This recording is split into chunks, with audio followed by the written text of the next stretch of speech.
اللہ کی عزت کی قسم اگر وہ مومن نہیں تو دنیا میں پھر مومن کسے کہتے ہیں؟ کیا بات ہے، میرے امام نے تو کیا بات کہی ہے، اللہ اکبر۔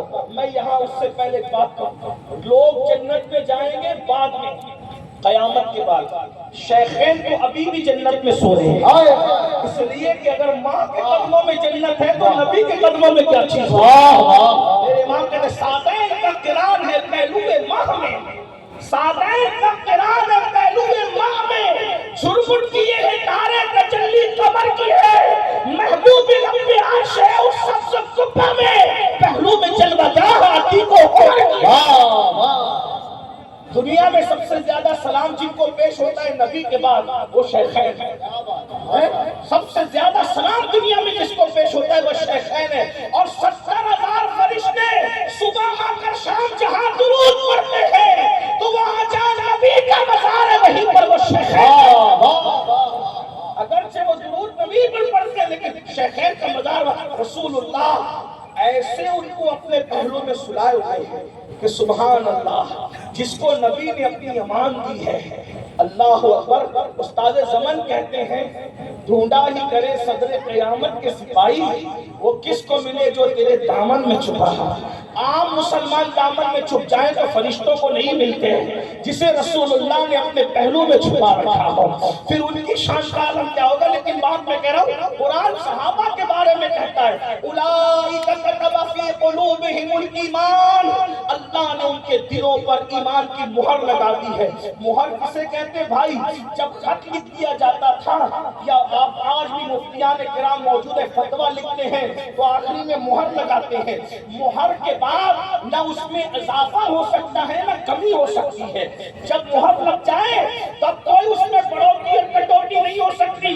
اللہ کہتا ہے میں نے مہر لگائی ہے ایمان کی، جب اللہ کی مہر لگے تو کوئی کمی اور زیادتی نہ ہو سکے، جس میں اللہ کی مہر لگ جائے تو پھر اس میں کمی زیادتی کیسے ہو سکتی ہے؟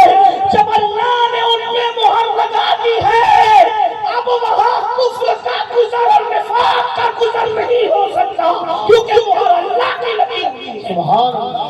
اور پھر قرآن کہتا ہے اولئک کتب فی قلوبہم الایمان اور پھر وأیدہم بروح منہ، اللہ نے اپنی خصوصی مدد کے ذریعے ان کی مدد فرمائی ہے، روح القدس کے ذریعے مدد فرمائی ہے۔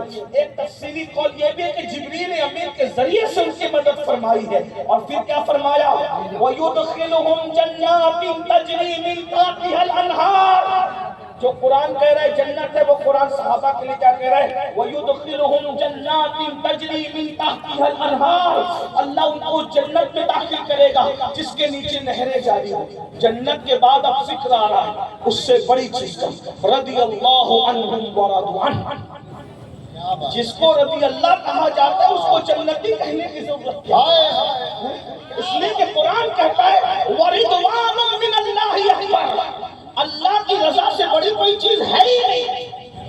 جنت بہت پیچھے رہتی ہے رضا الہی کے، جنت بڑی چیز ہے۔ اور ایک بات بتاؤں، صدیق اکبر تو وہ صحابی ہے جس کے لیے رسول اللہ نے نام لے کے کہا اے ابو بکر، کچھ لوگ ہوں گے جن کو جنت میں دیدار ہوگا اللہ کا، الگ الگ وقتوں میں ہوگا، لیکن کچھ ایسے لوگ ہوں گے جن کو رضوان اکبر مل جائے ان کو ہمیشہ دیدار ہوتا رہے گا۔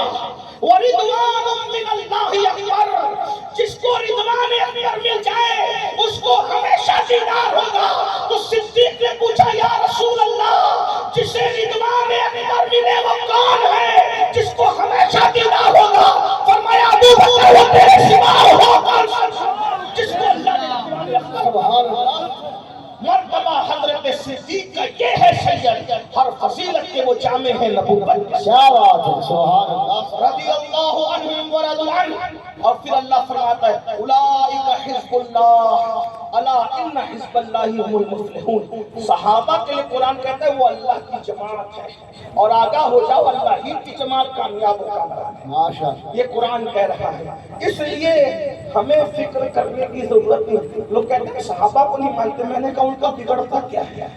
اللہ نے ان کو رضوان اکبر عطا کیا۔ آپ نہیں مانتے تو آپ کا، ہم علی کو نہیں مانتے، اہل بیت کو نہیں مانتے، ہم نے کہا ان کا کیا بگڑتا ہے؟